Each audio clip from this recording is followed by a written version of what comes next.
Hey you guys, and welcome to another edition of Foodie Friday. I'm making another banana bread. If you haven't checked out my first banana bread, I'm going to link it in the description below so you can maybe have a look at that before you make this one. Otherwise, you could just get on to doing this with me. I'm making a chocolate swirl banana bread, and we're going to be using some decent ingredients. No refined sugar. I'm going to be using coconut sugar once again in this recipe, and let's see how this turns out. So you can find the full recipe in the description box below, but some of the ingredients that I'm going to be using today include coconut sugar, as I've mentioned before, bananas of course, we're going to be using cocoa powder and 70% dark chocolate, and the fat we will use in this recipe is butter. Butter is delicious. Butter makes everything better, and I know a lot of you think that butter is inherently bad for you, but butter is not bad for you.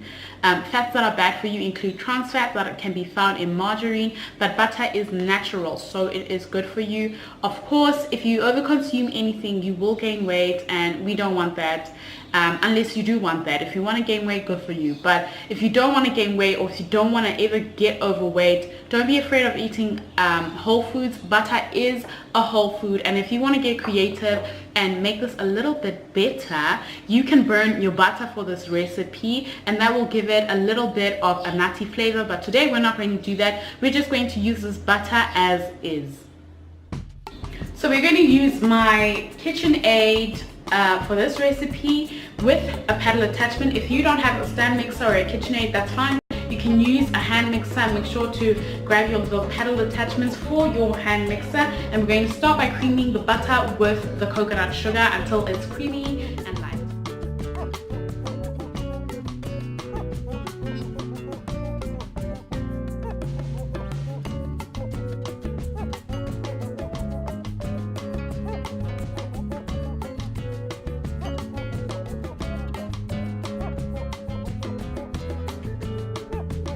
So my sugar and butter are creamed, and this is the color that you want.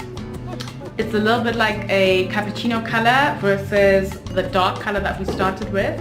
I'm now going to add the eggs one by one while mixing, and then we're going to scrape down the sides so that everything is mixed thoroughly.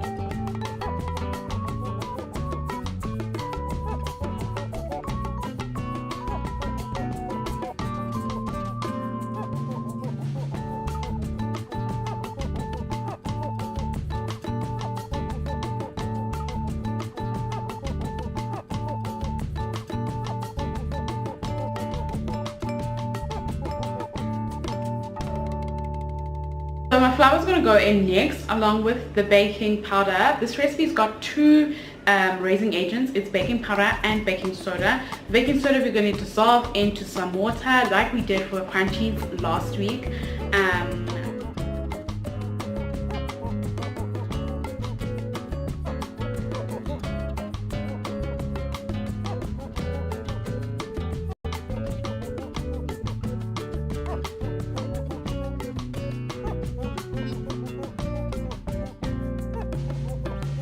So a lot of banana bread recipes will tell you to mash your bananas.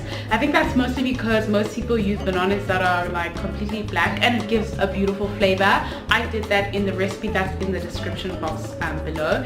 But I do like my bananas to be chunky. I've cut them up into chunks, as you've seen, and that's mainly because I'm using a paddle attachment. When I put the bananas into the mixer, they're going to be mushed up anyways by this damn paddle. So I'm not going to waste my time and mash the bananas. If you want a smooth banana bread, great. But I do like some chunks, banana chunks in my banana bread. So that's what I'm going to do.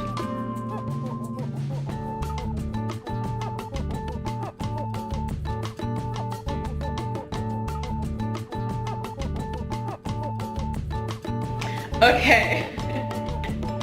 Why am I always laughing? Anyways, I've dissolved my bicarb or baking soda in some boiling water, and I'm going to add it to this, and then we're going to put everything into a lined and greased loaf tin like I did for the crunchies and I did for the brownies, and then I'll show you how you're going to marble it and make it beautiful and chocolatey.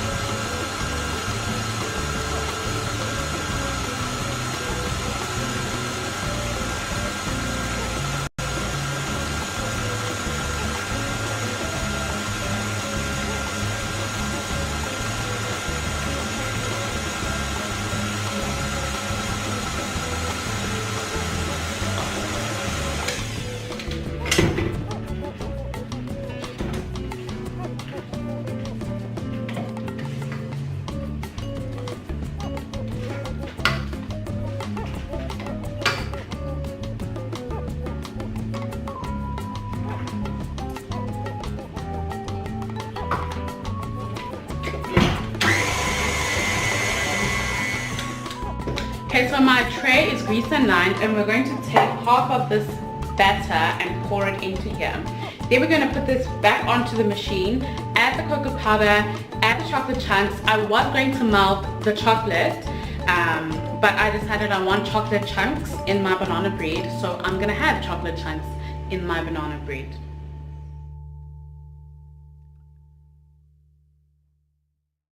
Okay, my cocoa powder is in. I'm going to add the chocolate chunks. My chunks are like super duper chunky. If you want to chop them a little bit smaller, you can, but then what's the point? I'm kidding.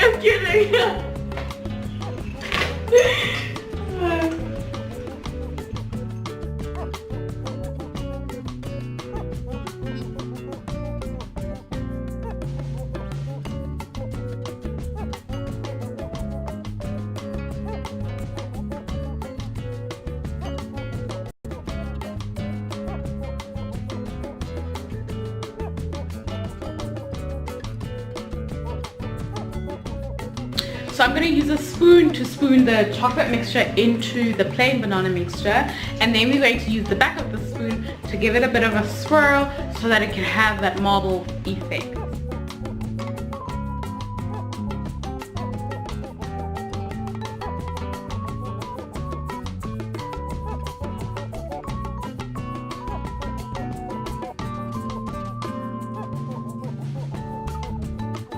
Okay, so here's our loaf. It's a little bit flat, and that's probably because I used half of it to make chocolate muffins.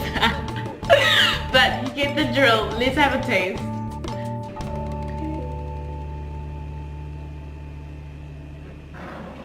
Ooh, oh my god.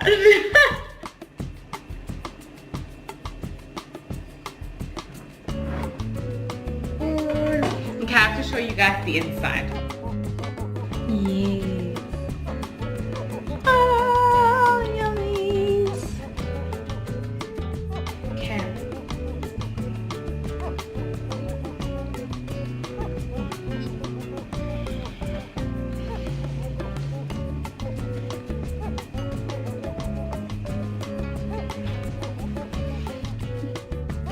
So yummy, you guys. I had a chunk with a chocolate chunk and it was so good. So I definitely suggest that you don't at all melt the chocolate. You put it in chunks like I did. And also these banana chunks are doing the utter most. It's delicious and nutritious. Yo, I am so weird today. Anyways, that is the end of today's Foodie Friday. I'll catch you guys on Tuesday.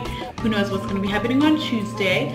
Yeah, if you like this video, please give it a big thumbs up, and remember, you can find my Instagram in the description box below, and if you create any of my recipes, please tag me. I'd love to see what you guys are getting up to. I'd love to see your interpretations of the recipe.